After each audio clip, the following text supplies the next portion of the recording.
Alioune Faso a été bel et bien assassiné dans sa cellule après l'avoir utilisé pour des objectifs de déstabilisation au niveau du Burkina parce que nous savons de quoi nous parlons. Effectivement, depuis le 10 janvier 2025, il a été interpellé en terre ivoirienne. Je rappelle cela parce que le 8, dans la soirée du 8, particulièrement, j'ai eu un appel avec lui, nous avons échangé. Avec Alioune Faso. Avec Alioune Faso. Le 8 janvier, c'est lui qui m'a appelé pour me dire, parce que c'est comme ça qu'il m'appelle Dogo. Il me dit, Dogo, que finalement, je vais rentrer. J'ai dit, mais il y a quoi? Il dit qu'il rentre parce que la situation est devenue intenable. Il est beaucoup harcelé au niveau de la Côte d'Ivoire. Il est suivi régulièrement. Sa résidence où il dort est mise permanemment sous surveillance. Il ne comprend pas. Mais bien avant le 10, Alioune Faso a été auditionné à plusieurs reprises par les services de renseignement de la Côte d'Ivoire, mais il n'a jamais fait cas de cela. Et c'est le 11, Alioune Faso devait rentrer officiellement en territoire burkinabé définitivement pour s'installer parce qu'il avait déjà rapproché toutes ses activités, avait pris fin en territoire ivoirien et il devait rentrer avec toute sa famille au niveau du Burkina Faso dans la soirée du 11. Mais c'est le 10, lorsqu'il a fini de faire toutes ses courses, ses dernières courses, et qu'il devait déjà commencer à plier bagages, qu'il a été arrêté.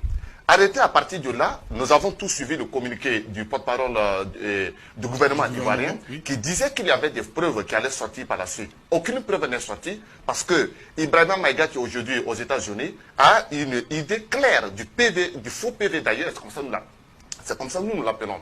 C'est un faux PV à travers lequel ils disent qu'il a été en contact avec telle personne. Mais il n'a jamais eu contact même avec Ibrahima Maïga.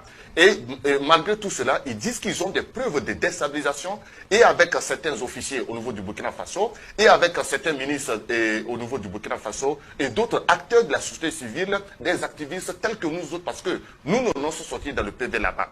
Après cela, nous avons, pourquoi je dis dans ce communiqué, c'est un faux communiqué et qu'un amateur peut mieux faire. Dans ce communiqué, nous savons tous qu'après son arrestation, il a été détenu au niveau de la maison d'arrêt de correction d'Abidjan et c'était là-bas qu'il devait être légalement détenu. Mais comment se fait-il que de la maison d'arrêt de correction d'Abidjan, il se retrouve dans une école de gendarmerie, là où on forme des officiers, là où on forme des gendarmes? Dans une école, est-ce qu'il y a des prisons à travers lesquelles on détient des citoyens, des innocents pendant au moins des mois? Et finalement, après cela, encore parce qu'il n'est plus, nous pouvons discuter de certains autres secrets. Oui, effectivement, nous avons eu des contacts avec lui depuis sa cellule où le 29 mai 2025, effectivement, j'ai eu un appel de sa part, mais c'était de façon clandestine. Il avait perdu 29 kg au total. Il avait même des larmes aux yeux. Parfois même, il demandait voir ne serait-ce que sa famille, ses enfants, il n'arrivait jamais à les voir. Et après cela, il y a quelques semaines, effectivement, où il nous restait uniquement que la tête de monsieur. Mais j'ai été surpris qu'il était encore soumis à des tortures.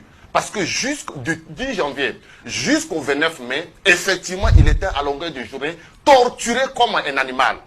Il n'arrivait pas à tenir comme il se doit. Vous êtes sur un plateau de télévision. Non, parce que ça fait très mal. Les tortures auxquelles il était soumis, ce n'étaient pas des tortures humaines. Mais quelques semaines de cela, il continuait à maigrir comme il se doit. Finalement, particulièrement, l'info, moi je ne l'ai pas appris hier, 27. C'est dans la nuit de 26. Aux alentours de 3 h du matin, que nous avons eu au moins une toute petite confirmation. Mais nous attendions quand même que les autorités ivoiriennes elles-mêmes confirment l'assassinat du monsieur, même s'ils ont remplacé l'assassinat par pendaison. Alors, l'autre